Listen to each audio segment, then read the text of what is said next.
Salut à tous, c'est Toriankou. On espère que vous allez bien. Aujourd'hui on se retrouve pour une nouvelle vidéo One Piece qui est les 10 meilleurs combats dans One Piece. Alors, elle sera rangée dans les top One Piece, mais c'est pas vraiment un top One Piece. Alors on va vous expliquer pourquoi. En fait les combats sont tous généralement très beaux car nous avons sélectionné les meilleurs comme on vous l'a dit, mais nous ne pouvons pas réellement les classer, voilà. Ouais, parce que on sait pas vraiment faire un classement des plus beaux combats, parce que plus beau, il y a plusieurs sens. Ça peut être la victoire du gagnant, des personnages dans le combat, des personnages dans le combat, de la victoire, de comment s'est déroulé le combat, ou des power-ups qu'on a pu obtenir dans le combat. Du coup, il y aura les 10 meilleurs combats de One Piece, et après il y aura 5 mentions honorables que MP3 Gaming vous citera. Sur ce, c'est parti. Donc pour le premier combat que nous avons sélectionné, donc c'est le premier pour lequel on a eu l'idée, c'est Luffy vs Katakuri. Alors Luffy vs Katakuri, c'était un énorme combat, tout simplement parce que déjà Luffy il s'est surpassé à ce combat-là, car il était complètement au maximum de sa... Enfin, pour moi, personnellement, je ne l'ai jamais vu aussi déchaîné, quoi.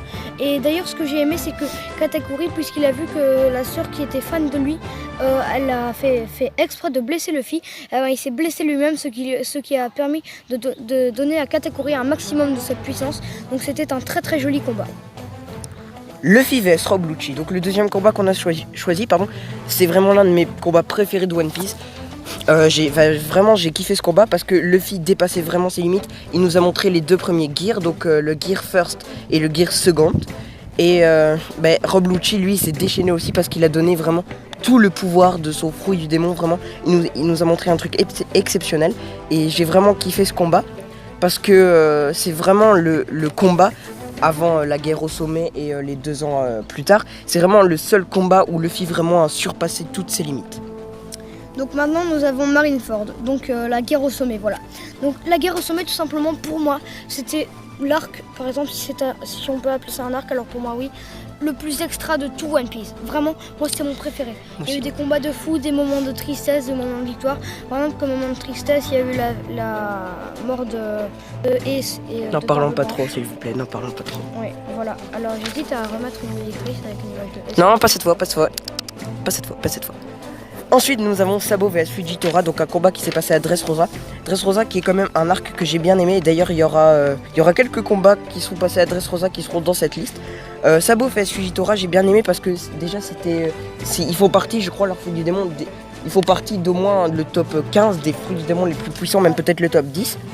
Et Sabo venait d'apprendre à contrôler son fruit du démon, tandis que Fujitora, lui, venait d'être amiral de la marine. Et ouais, amiral de la marine, j'allais dire contre-amiral, mais non, c'est vraiment amiral. Du coup, voilà, il a vraiment montré toute sa puissance et j'ai vraiment kiffé ce combat parce que c'est aussi 2 personnages que je kiffe.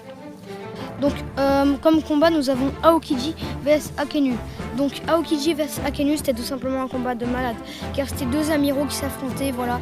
Alors, déjà, le fruit du magma contre le fruit de la glace. Alors, le magma contre la glace, ça fait un peu comme l'eau contre le feu. C'est vraiment incroyable comme combat, voilà. Et en plus, on sait que ce combat a duré 7 jours non-stop, mais que ça s'est terminé sur une victoire. Non, 10 jours. 10 jours même. 10 jours non-stop. 10 jours non-stop. Et que ça s'est terminé sur une victoire d'Akenu, donc Sakazuki. Les Mugiwara vs Kuma. Alors là, c'est un combat qui était triste, mais à la fois qui était obligé. Triste parce que les Mugiwara perdaient tous et ils étaient tous dans différents endroits. C'est là vraiment que tu te dis, bah c'est fini, ils peuvent plus rien faire contre ça et tout. Mais c'est aussi pratique parce que grâce à ça, ils se sont tous entraînés, ils sont tous devenus plus forts. Et s'il n'y avait pas eu ça, il n'y aurait pas eu les 2 ans plus tard, il n'y aurait pas eu plein de trucs, vraiment plein de trucs. Luffy n'aurait pas pu, entre guillemets, sauver Ace d'être exécuté, même si après il va être tué. Je ne mettrai pas de musique triste, merde, voilà. Mais vraiment, sinon, ce combat, il était vraiment beau. Et là, vraiment, tu te dis, les Mugiwara, ils ont galéré de ouf. Et c'était vraiment l'une des premières fois où ils galéraient de ouf. Que c'était contre un corsaire déjà, mais un seul, quoi. Donc, tous les Mugiwara contre un seul. Donc maintenant, nous avons Ace vs Barbe Noire. Alors, Ace vs Barbe Noire, c'était un très bon combat. Voilà. Alors, en fait, je repense à Marshall Titich, le gros dégueulasse, voilà. Donc, ceux qui regardent certains youtubeurs le reconnaîtront, voilà. Donc, Ace, déjà, c'est le frère de Luffy, enfin, le frère, le demi-frère, on va dire, qui a le fruit du feu contre Barbe Noire, qui lui possédait à l'époque seulement le fruit du ténèbre, qu'il a volé à Tatch, qui était dans l'équipage de Barbe Blanche. Et maintenant, il possède aussi le fruit du séisme, et on suppose qu'il volera celui de Kaido, donc, parce qu'il voulait le meilleur paramécial, le meilleur Zoan et le meilleur... Logia. Logia, voilà. Du coup, on suppose qu'il va voler le meilleur Zoan, mais là, je me suis éloignée du sujet. Voilà, donc ça a été un très très beau combat, car Ace a tout donné tout simplement à ce combat-là. Il s'est vraiment donné à fond. Et il ne faut pas oublier que c'est ce combat-là qui a déclenché la guerre au sommet. Voilà, c'est ça qui l'a déclenché et c'est ça qui a aussi mis Ace en prison. Et c'est un petit peu pour ça qu'on l'a choisi en fait. Ouais, voilà. Luffy vs Doflamingo. Alors, ce combat, encore un combat à Dressrosa, comme je vous avais dit, il y en a quelques-uns. J'ai bien aimé parce que déjà Doflamingo c'est l'un de mes persos préférés de One Piece, vraiment je le kiffe. J'adore son fruit du démon et en fait c'est bien parce que leurs fruits du démon sont un peu similaires parce que c'est tous les deux un élément un petit peu lié. Enfin, Doflamingo c'est le fruit des fils et Luffy c'est le fruit du gum-gum. Donc je sais pas si vous voyez ce que je veux dire, mais un petit peu extensible. Ouais, voilà, c'est vraiment les trucs élastiques et extensibles. Donc c'est un petit peu pour ça que j'ai bien kiffé ce combat. Et aussi parce que on a eu le guerre Third, je crois que c'est comme ça. Il est aussi le premier Elephant Gun. Ouais, non, le guerre Fourth, pardon, c'est le guerre Fourth. Ouais, et donc il y a eu Elephant Gun et tout. Enfin vraiment les attaques de ce combat, elles étaient énormes. Donc maintenant, nous avons Luffy vs Crocodile. Alors c'est tout simplement un combat extraordinaire. Pour moi, depuis le début de One Piece, enfin pas depuis le tout début, mais lorsque j'étais dans les tomes 20 et des, cet arc-là, je peux vous dire que je l'ai kiffé, un truc de malade. J'en bavais les gars. Déjà, ils ont mis tellement de temps à trouver Crocodile, ils le traquaient et tout. Ils ont battu tous ces, tous ces gardes, on va dire, donc MR2, MR5 et tout. Ouais, et après, Luffy, il a tellement galéré, il en saignait, il pleurait limite. Il a galéré, il a morflé contre Crocodile, alors pour moi c'était juste un combat extraordinaire. D'ailleurs, il a perdu 2 fois et a gagné une seule fois. Donc on peut dire que dans ce combat, Luffy n'est pas totalement vainqueur, mais... Mais c'est lui qui a gagné la dernière partie du combat, alors voilà. Il l'est à moitié, on va dire. Zoro vs Das Bones.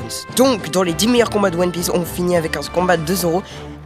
Voilà, mais ce combat il était bien parce que Zoro il disait je vais jamais savoir trancher l'acier, et à la fin vraiment il y a un dépassement de limite parce qu'à la toute fin du tome il arrive à battre Das Bones, et Das Bones un peu en fait il éprouve un petit peu de gratitude envers Zoro. Il lui dit un petit peu bravo, t'as réussi quoi. Et Zoro vraiment c'est un dépassement de limite, et à partir de ce moment là Zoro a dit je dois progresser, et ça vraiment j'ai trouvé que c'était magnifique. Ah ouais, je fais une petite parenthèse en parlant de dépassement de limite avec Zoro, ça m'a fait penser directement à une image qui m'a choqué. C'était à Wano Kuni, Zoro, comment il a tranché le mec là. Tu vois qu'il avait coupé la maison en deux. Ouais, c'est dans le chapitre 909 qui se nomme Seppuku pour ceux qui veulent voir les scans. Donc maintenant MP3 Gaming va vous citer les mentions honorables. Zoro vs Mihawk, Luffy vs Sarlong, Roger vs Shiki, Sanji vs Jabura et Luffy vs Kuro. Voilà, du coup on espère que cette vidéo vous aura plu. Allez les amis, à très bientôt. Suivez-nous sur tous nos réseaux qui sont Instagram, Discord, Amino et Twitter. Et aussi donc comme vous l'avez vu en début de vidéo, donc il y avait une petite annonce, on n'est pas dans notre décor habituel parce qu'on est en vacances. Et aussi c'était une vidéo sans préparation. Donc voilà, on espère que cette vidéo vous aura plu. Allez les amis, à très bientôt. Salut.